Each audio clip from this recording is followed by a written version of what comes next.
And இப்போ இதில் insert பண்ண டேட்டாவை எப்படி டெலீட் பண்ணலாம் அப்படின்றத பார்க்கலாம். ஸோ என்னுடைய ஃபார்ம் டீட்டெயில் வியூவை யூஸ் பண்ணி நம்மளால் டேட்டாவை இன்சர்ட் பண்ண முடிஞ்சுது. அண்ட் என்னுடைய கிரிட் வியூவில் நம்ம முன்னாடியே சொன்ன மாதிரி எப்படி டெலீட் பண்ணுறது அப்படின்றத பார்க்கலாம். நான் இந்த ஸ்மால் டேக்கை கிளிக் பண்ணுறேன். ஸோ இங்கே பார்த்தீங்கன்னா நான் ஆல்ரெடி என்னோட ஃபஸ்ட்டு 3 எப்படி யூஸ் பண்ணணும் அப்படின்னு சொல்லிட்டேன். Paging, sorting, editing. But deleting and செலக்டிங்காக நான் இன்னும் சொல்லவே இல்லை. ஸோ இப்போ நான் டெலிட்டிங்கை பற்றி சொல்கிறேன்.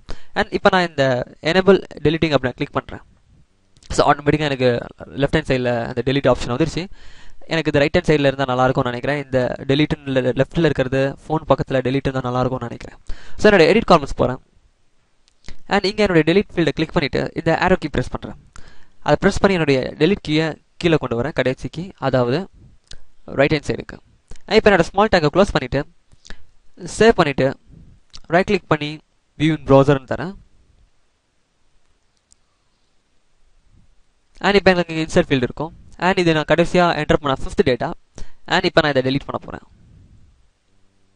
ஸோ இந்த மாதிரி ஈஸியாக நம்ம இன்சர்ட் பண்ண டேட்டாஸை நம்மளால் டெலீட் பண்ண முடியும்.